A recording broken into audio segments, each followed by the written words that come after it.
Monologue റൗണ്ടിൽ അടുത്തതായി നിങ്ങളുടെ മുന്നിലേക്ക് എത്തുന്നു മീര. മീരക്കുട്ടി ആകെ ഒരു ഒരു കഥാപാത്രമായിട്ട് തോന്നുന്നു. ഏത് ചെയ്യണേ? ഞാൻ KK സുധാകരന്റെ കാലൊച്ച ഇല്ലാതെ എന്ന് പറഞ്ഞ ഒരു ചെറുകഥയെന്ന് ഉള്ള ഒരു കഥാപാത്രം. ക്യാരക്ടറിന്റെ പേരുണ്ടോ? വിലാസലതിക. ശരി ഡോക്ടർ. രാവിലത്തെ റൗണ്ട്സ് കഴിഞ്ഞ് ഡോക്ടർമാരൊക്കെ പോയി. ഞാൻ കുളിച്ച് പുതിയ ഡ്രസ്സൊക്കെ ഇട്ട് നിൽക്കുക. ഇന്നെന്റെ അതിഥി വരുന്ന ദിവസാ. അയാൾ വരുമ്പോഴേക്കും എനിക്ക് നല്ല സുന്ദരിയായിട്ടിരിക്കണം. ആരാ വരുന്നതെന്നറിയോ? ഞാൻ ഒരുപാട് കാലമായിട്ട് കാണാൻ കൊതിച്ച് എന്റെ കാമുകനാണോ അതോ രക്ഷിതാവാണോ അതോ എനിക്കറിയില്ല.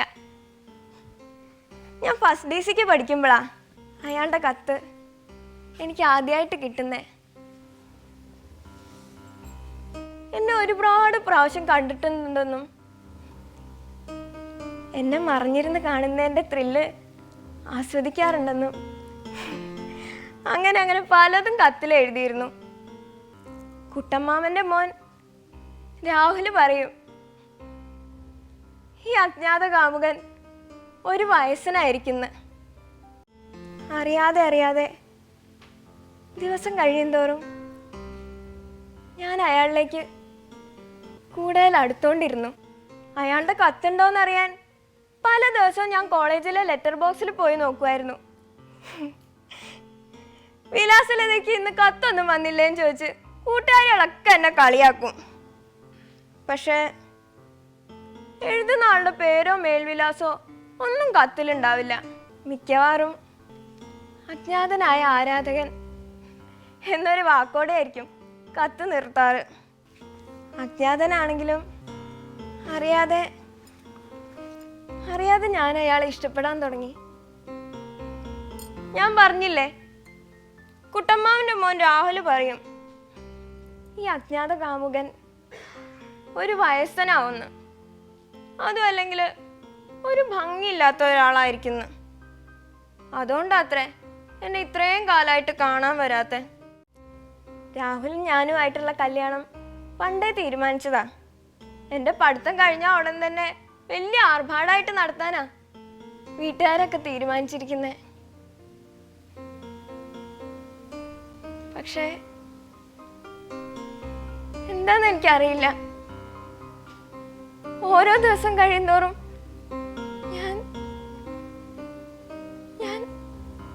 അജ്ഞാതനിലേക്ക് അടുത്തോണ്ടിരിക്കാന്നൊരു തോന്നല്.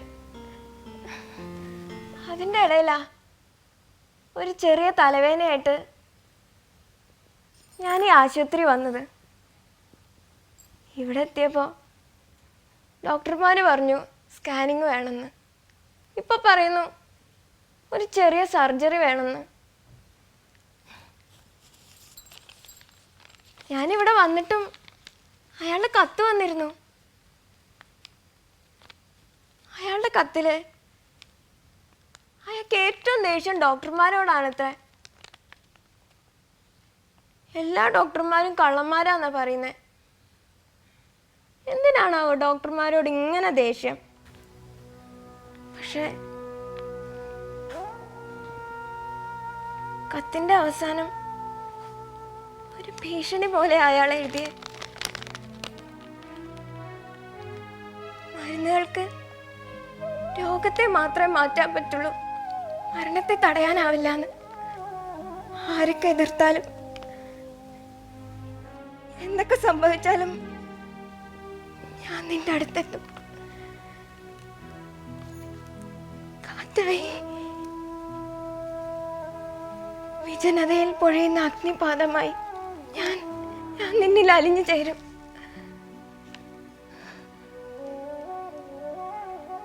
ആരോരും അറിയാതെ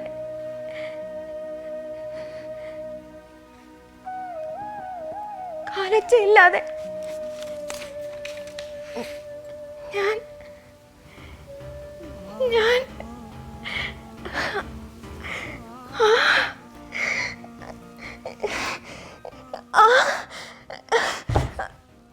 എന്റെ തല പൊളിയുന്ന പോലെ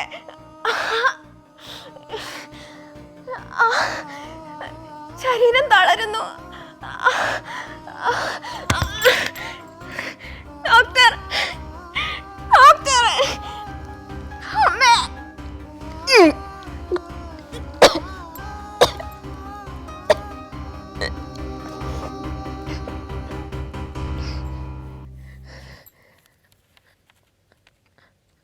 അജ്ഞാതനായ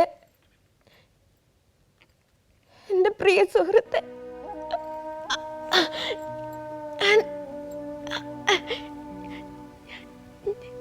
ഞാൻ നിങ്ങളെ കാണുന്നു.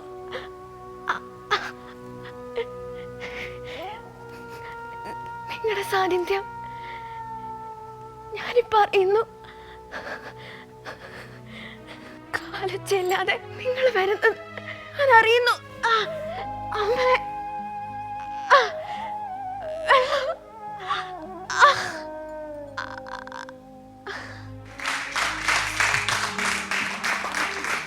You are my favorite female performer so far. I will tell you the reasons why. മീരയുടെ ഏറ്റവും പോസിറ്റീവായ aspect is you don't know how good you are. I think that is your best point. ഇവിടെ ഈ monologue എന്ന് പറയുന്ന ഒരു സംഭവം ഒരു പരിധി കഴിഞ്ഞാൽ നമ്മളെ വിട്ടുപോകും, നമ്മളെ കൈവിട്ടുപോകും. ചിലപ്പോൾ അത് സ്വാഭാവികമായിട്ട് ഐ തിങ്ക് നാച്ചുറലി മീര അങ്ങനത്തെ ഒരു വ്യക്തിയാണെന്ന് എനിക്കറിയില്ല. ചിലപ്പോൾ എനിക്ക് വേറൊരു പെർഫോമൻസും കൂടെ കണ്ടിട്ടായിരിക്കാം may be I can judge you better.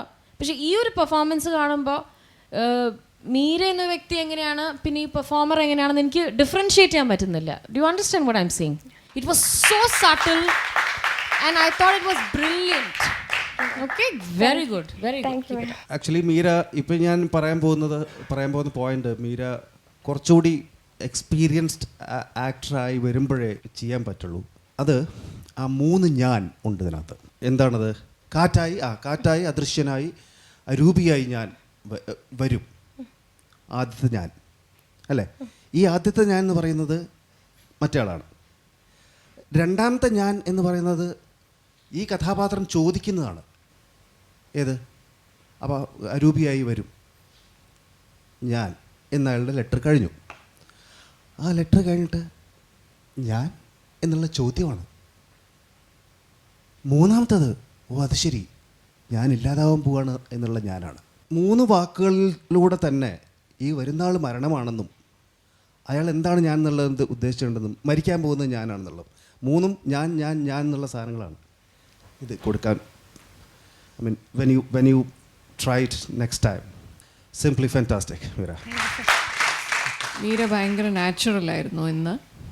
And you have improved a lot in your as a whole, especially with your dialogues.